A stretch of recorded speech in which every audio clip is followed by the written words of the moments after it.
Let's learn about the geolocation node. You can select the geolocation node, click on it and drag it to the canvas. Now geolocation node is basically a node that helps you to share location with your customers. Click on this node to show the property window on the right side. Here you will see a little description about what the node can perform. Here you will see a node title. This node title you can change. So I will call it as business address. Right below this is an option. It allows you to select the location in multiple ways. First, let's understand about select on map. Now, when we've selected this option, you will have to just search the name of a company. Any organization which is listed on Google will show up in the search options. So I will randomly search for Manish Logistics. So we'll quickly select any of these. So here you can see Manish Logistics is selected on the map. And if we can scroll to the bottom, we can see the location details are also captured. Here you can see the address and the name of the company is mentioned here. On the left side, if we open the preview, you're going to see this is exactly how your customer is going to receive this detail. So let's close the preview. Right below it is a standard error message. You can alter this if you want. Let's try this chatbot once. Before we can test this, what we have to do is we have to select this particular first message and then link this to the next node. The first node is a welcome message, and I'll quickly recap. Is just talking about a company called Manish Logistics, and what we want is basically as soon as this message goes, it should trigger the next location message. So what we need to do is we should just scroll to the bottom and we should click on jump to the next message.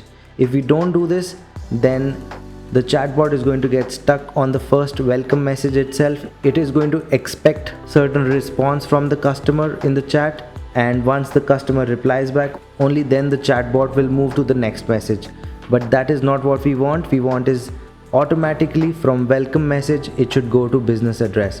That's why we turned on the jump option at the bottom. Now let's save this. So let's go to WhatsApp and test this. We'll write a 0 here. As you can see, we've got the first introduction message and then we got the location. Let's go back to our chat flow. We'll explore the other options now.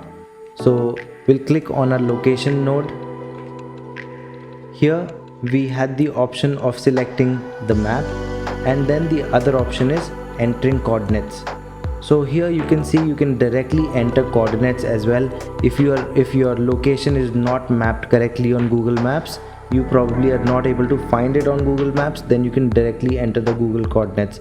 So the first one is the latitude and the second one is longitude. And then you can manually enter these details. You can write the name of the company in the first field, and the second one will be the address. Alright, now I'll quickly tell you a quick hack how you can get the latitude and the longitude values from Google Maps. So for that, you just open a new tab, go to Google Maps and let this open.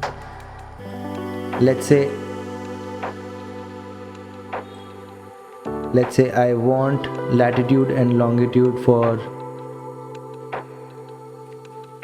fashion look garments. So what I could do is, let's assume it's not here. Let's assume there's this shop right here which is not properly marked in Google, and we want location coordinates for this one. So what we'll do is we'll right click here and we get the coordinates. So we can copy it somewhere. Maybe we'll copy it in our WhatsApp. We'll copy the latitude value and we'll paste that here in the first field. We'll go back to WhatsApp. We'll copy the remaining part of this value, which is the longitude. We'll cut this and we'll paste it right here. And now you can see automatically the location is changed, and we'll call this Manish Logistics new, and we'll call this test address. So whatever you write is going to show up there. It does not need to be absolutely accurate. So whatever you want you can write here. Now we'll save this and then we're going to test it out. I've saved this. Now just to test this thing, we have to write 0 and hit enter, and let's see what happens. We got our first introductory message and we've got the new location, and let's open it here in another window. Okay, so you've got the same location. Alright, I hope this was clear and easy. Thank you so much for watching.